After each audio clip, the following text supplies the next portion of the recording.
और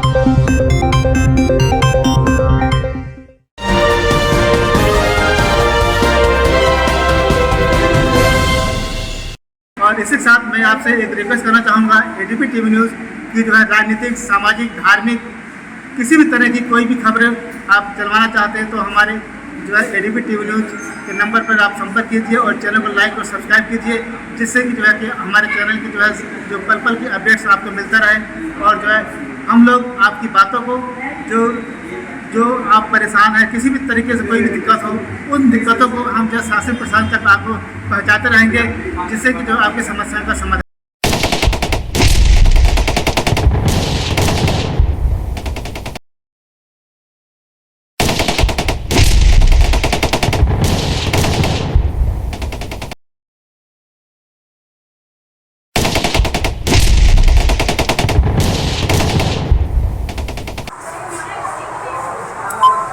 सर, आज का जो प्रोग्राम था और इससे प्रोग्राम को जो है मैं आपको एक पद दिया गया है, अपना नाम बताएं।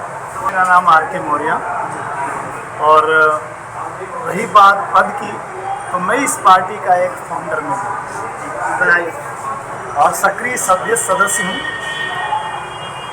और इससे बड़ा मैं पद नहीं मानता हूँ कि किसी भी सदस्य के लिए हो सकता। तो आप जो है काफ़ी पुराने हैं और एनजीओ भी चलाते हैं, समाज में आपकी एक अच्छी पकड़ है। और जैसे अभी आपसे पहले जो सर आए थे उनसे बात हुआ था, एक जो लोग के कारण जो आजकल ये भगदड़ मची हुई है सत्ता की तरफ, तो ऐसे में इस पार्टी में जब पार्टी विस्तार करेगी, पार्टी कोई नेता जीतेगा और जो सत्तारूढ़ दल उस विधायक को या उस सांसद को अपनी तरफ खींचेगा, तो वहाँ पर उस कंडीशन में जो है एक जीता और वो उधर चला गया, तो ऐसी कंडीशन में जो है आप क्या करेंगे? बहुत अच्छा सवाल है आपका और आज के प्रवेश में ऐसा ही हो रहा है।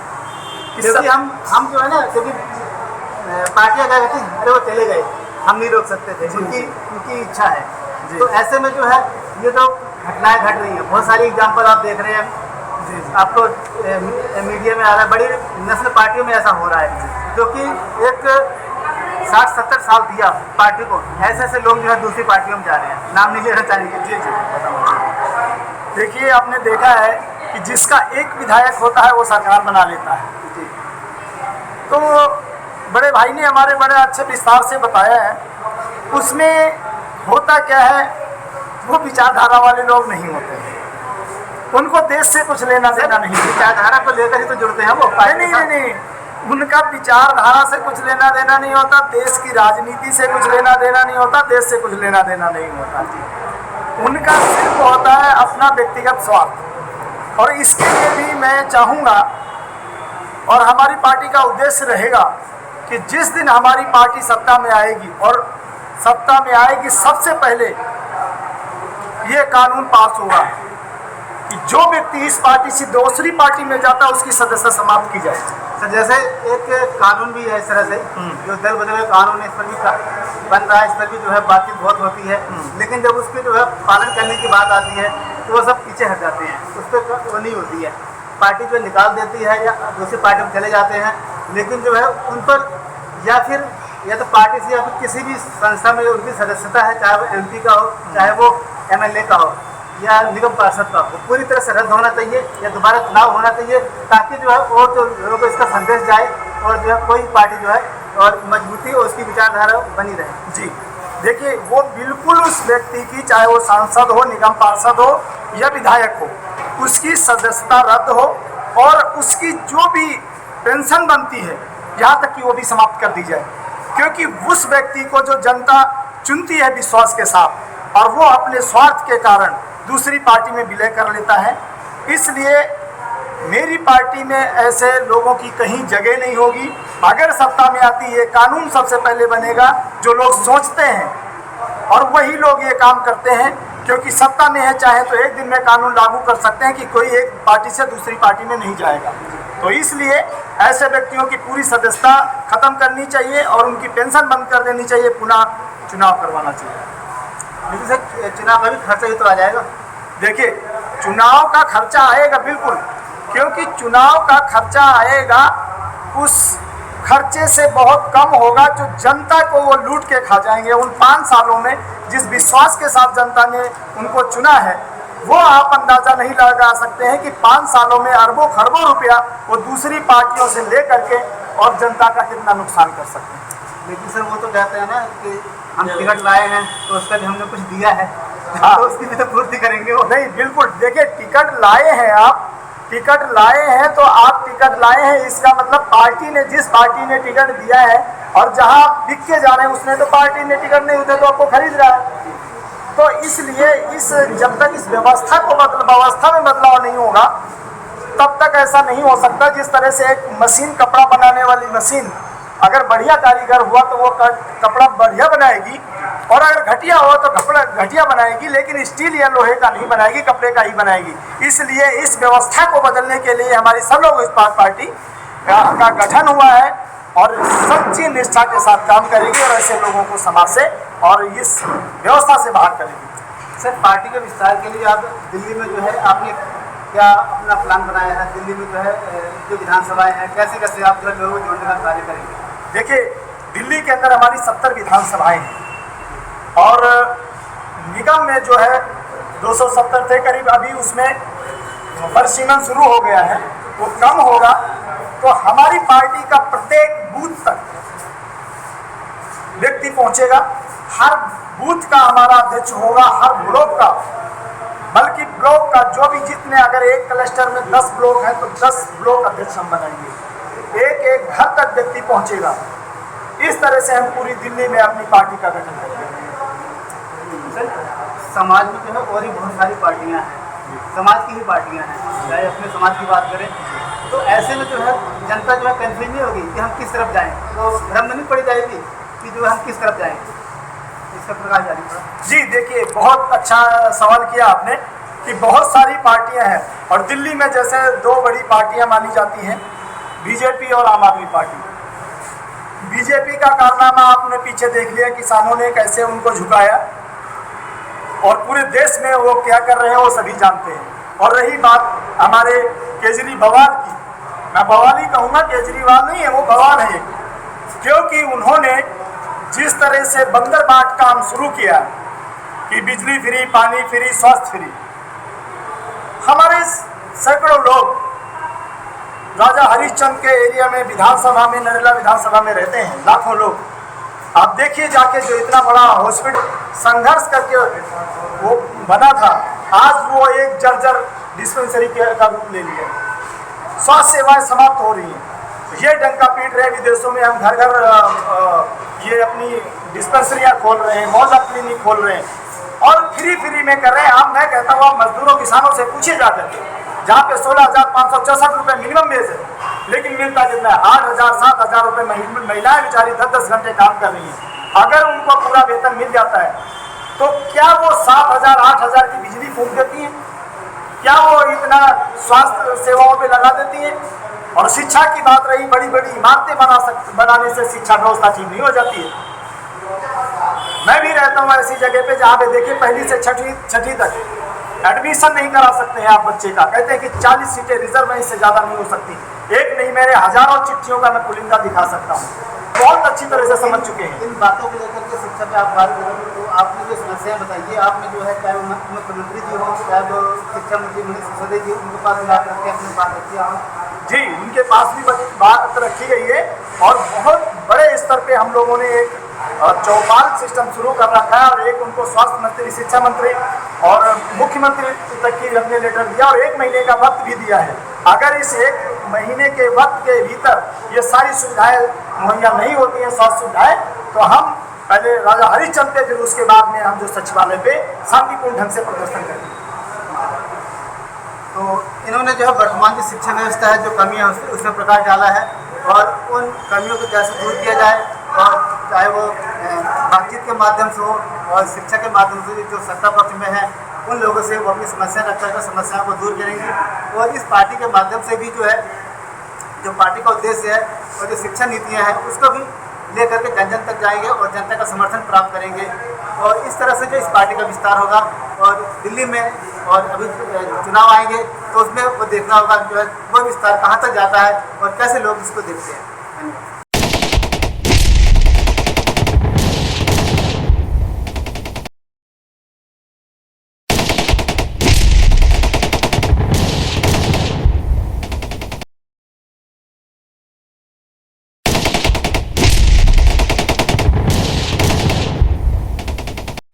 नमस्कार सर, योगी समाज पार्टी में आप कार्यकर्ता सम्मेलन हुआ था। यहाँ पर बहुत सारे लोग आए, दूर दराज से लोग आए और राष्ट्रीय अध्यक्ष के द्वारा जो है कार्यकर्ता का सम्मान किया गया और कईयों को पद भी दिया गया है। तो इस कार्यक्रम में जो है आप जो है पार्टी से जुड़े हुए हैं, तो आपके पास क्या पद है? सर, मुझे ऑर्डर मेंबर हरियाणा प्रदेश प्रभारी का पद मिला। आप हरियाणा से? नहीं, मैं तो बिलोंग फिलहाल मूल निवासी बनारस का हूँ, काशी बिस्तर। वर्तमान अभी कहाँ से? वर्तमान फरीदाबाद में है।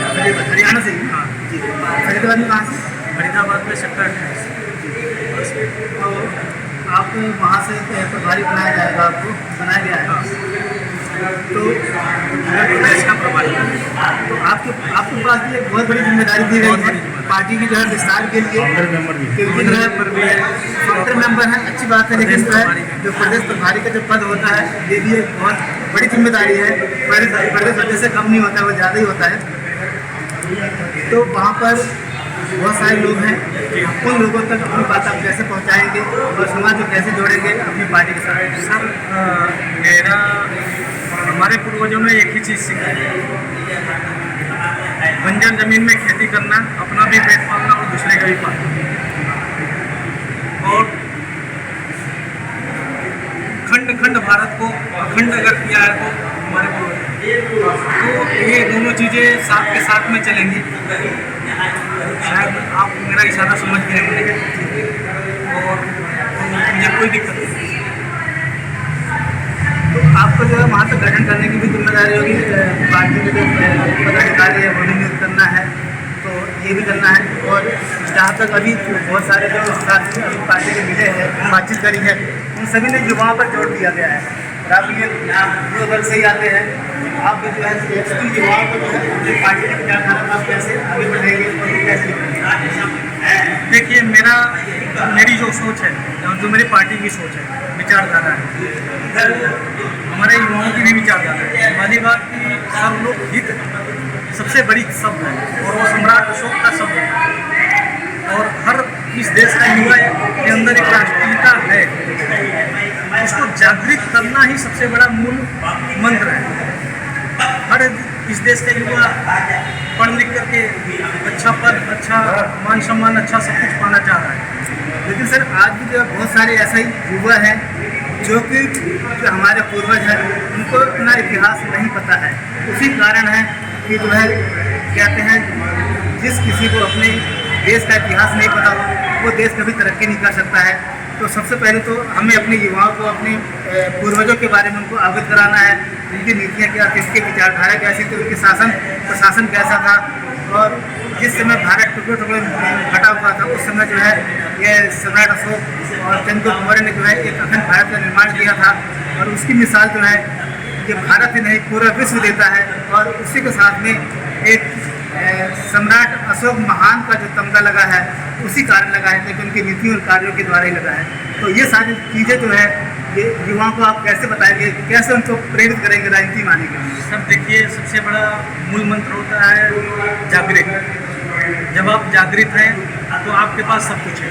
नहीं तो पढ़ा लिखा भी आदमी कलम के विहीन है और अनपढ़ भी आदमी मजदूरी के विहीन है। तो मेरी जो सोच है और मैं चाहूँगा कि हर समाज के लोगों को, हर वर्ग के लोगों को और हर तरफ के लोगों को, हर विचारधारा के लोगों को सर्वलित समाज में जोड़ना है, क्योंकि विचारधाराओं की ही लड़ाई है। और विचारधारा एक ऐसी चीज़ होती है जो हमारी विचारधारा जिससे मिलेगी या उनकी विचारधारा हमसे मिलेगी तो हमसे तो ऑटोमेटिकली जुड़ गया। तो वहाँ पे जुड़ना ना जुड़ने का कोई मतलब ही नहीं, वो जुड़ा है पहले से ही, बस हमें उन्हें जागृत करना है।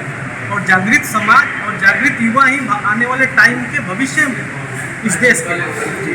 और कुछ ऐसी चीज़ें हैं कि जिनको कि हमें समय के साथ करना पड़ेगा। वो पार्टी सर्वलोक हित समाज पार्टी वो बाद की बात है, लेकिन हम पहले युवाओं को जागृत करेंगे। वहाँ के जो चीज़ें हैं, जो यहाँ एक भौगोलिक विचारधारा है, जो एक आर्थिक विचारधारा है, एक सामाजिक विचारधारा है, उन सब से, क्योंकि मेरी जो सोच है जो हम कि गुलामगिरी एक शब्द होता है, 3 तरह की गुलामगिरी होती है। गुलामी एक होता है आर्थिक, एक होता है शारीरिक, एक होता है मानसिक। तो शारीरिक गुलामगिरी ये होती थी कि भाई राजा किसी के यहाँ आप काम कर रहे हो, 10-24 घंटा काम किए, एक गुड़ और 200 ग्राम चना दे करके नमस्ते कर दिया कि आपकी मजदूरी हो गई जी, जाओ। शोषण होता था। शोषण। एक होता था कि आर्थिक, कि आप 20,000 के नौकरी वाले हो, 5,000 का मिल रहा है, 10,000 का, अगर 10,000 का मिल रहा है तो आप जा नहीं सकते। या आपको आज किसी बिजनेस में आप कह सकते हैं जिस तरह से आज की डेट में जो है ये जो कॉन्ट्रैक्ट की जो सर्विस है, पूरी बात मेरी पूरी बात आप समझिए जो मैं कहना चाहता हूँ, जो इस समाज का एक होता है कि आर्थिक का मतलब होता है मैं सक्षम हूँ, 10,000 की नौकरी की बजाय 20,000 की मिल रही है तो मैं नहीं जा सकता क्योंकि पीछे से दबाव था। अब वो आर्थिक गुलामगिरी भी नहीं है। एक वो है मानसिक। सबसे बड़ा इस देश का सबसे बड़ा बीमारी ही मानसिक गुलामगिरी है, और उस मानसिक गुलामगिरी को सिर्फ एक ही रीजन है, वो जागृत हो करके ही आप खत्म कर सकते हो। पढ़ा लिखा व्यक्ति भी अगर जागृत नहीं है तो वो कहाँ से जाएगा थाने में कंप्लेन करने, या अपना हक का अधिकार मांगने, या अपने लिए कुछ करने, या अपने समाज के लिए करने। ये सबसे बड़ी जरूरी है। जब आप जागृत हैं तभी तो आप मेरा इंटरव्यू ले रहे हैं, और मैं दे रहा हूँ खुल करके, क्योंकि मुझे पता है। क्योंकि देखिए मैं बता रहा हूँ आपको खुल करके, इस देश के 3 मेन स्तंभ। पहला स्तंभ है इस देश का किसान, दूसरा स्तंभ है इस देश का व्यापारी, और तीसरा स्तंभ है इस देश का सामाजिक ढांचा, और चौथा स्तंभ है न्यायपालिका। इन चारों के पास तब आदमी जाता है जब आदमी जागृत होगा। चाहे किसान जागृत होगा तो व्यापारी से अपना पूरा हक मांगेगा, अगर व्यापारी जागृत होगा तो टैक्स दे करके राष्ट्र से या मतलब इस देश में बैठे हुए विकास होगा और अपना अधिकार मांगेगा कि मुझे सुरक्षा चाहिए। और न्यायपालिका से करने के लिए इन सबके लिए क्या होना चाहिए, तो सर ने बताया जो है समाज किस तरह से जो है आज भी जो है पीड़ित है, पढ़े लिखे होने के बावजूद भी जो पीड़ित है, लेकिन उनके अंदर एक जागृति की भावना जरूरी है। और अगर ये युवा जाग गए और जो है जो हमारे पूर्वज है उनकी जो विचारधारा को अगर लेकर के चलेंगे तो आने वाला वो दिन दूर नहीं है जब युवा वर्ग राजनीति में आएंगे और आकर के जो है समाज को एक नई दिशा और दशा देंगे और देश के जो प्रगति में अपना योगदान देंगे। और इन्हीं सब उद्देश्यों को लेकर के जो है सर्वलोकी समाज पार्टी जो है कार्य कर रही है। और आने वाले समय में ये हरियाणा से थे, ऐसे ही जो है अलग अलग प्रदेशों में जो है ये पार्टी अपना विस्तार करेगी और उन युवाओं को और लेकर के चलेगी, जिससे कि जो है ये पार्टी मजबूत होगी, देश मजबूत होगा और शासन में जो है सत्ता में भागीदारी होगी। इसी साथ Sunil Maurya, ADP TV news, Najafgarh, Delhi. और इसी साथ मैं आपसे एक रिक्वेस्ट करना चाहूँगा, ADP TV न्यूज़ की जो है राजनीतिक, सामाजिक, धार्मिक किसी भी तरह की कोई भी खबरें आप चलवाना चाहते हैं तो हमारे जो है ADP TV न्यूज़ के नंबर पर आप संपर्क कीजिए और चैनल को लाइक और सब्सक्राइब कीजिए, जिससे कि जो है कि हमारे चैनल की जो है जो पल पल की अपडेट्स आपको मिलता रहे। और जो है हम लोग आपकी बातों को जो आप परेशान हैं, किसी भी तरीके से कोई भी दिक्कत हो, उन दिक्कतों को हम जो शासन प्रशासन तक आपको पहुँचाते रहेंगे, जिससे कि जो आपकी समस्या का समाधान हो। थैंक यू, धन्यवाद।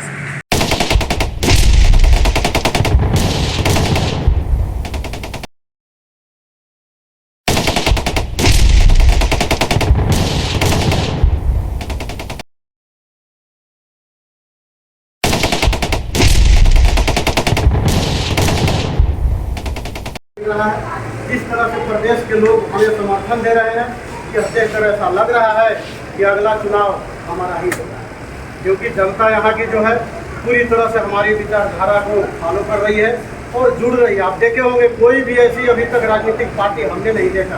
मैं बचपन से ही बहुत सारी पार्टियों में काम किया हूँ। मैं वामपंथ में रहा हूँ, ऑल इंडिया स्टूडेंट एसोसिएशन में भी मैं रहा हूँ, अध्यक्ष रहा हूँ उड़ीसा में, और ट्रेड यूनियन में भी रहा हूँ, बहुत सारे संगठनों में कार्य किया हूँ। अब तक हमने ऐसा कोई भी विचारधारा और समानतावादी विचारधारा का पार्टी नहीं देखा। और यह पार्टी जितना जल्दी तरक्की कर रहा है, अभी रजिस्ट्रेशन हुआ और इसका दिल्ली के कोई भी ऐसा क्षेत्र नहीं बचा है जहाँ पर हमारे कार्यकर्ता नहीं है। इस भवन के अंदर भी दिल्ली के हर क्षेत्र से, हर जिले से कुछ न कुछ कार्यकर्ता और पदाधिकारीगण आए। इसलिए हम सर्व लोग का जो है इसको हमेशा और एक चुनाव में निश्चित ही हम कामयाब होंगे। इस जनता का जैसा विचारधारा है ऐसा करना। सर्वलोक हित समाज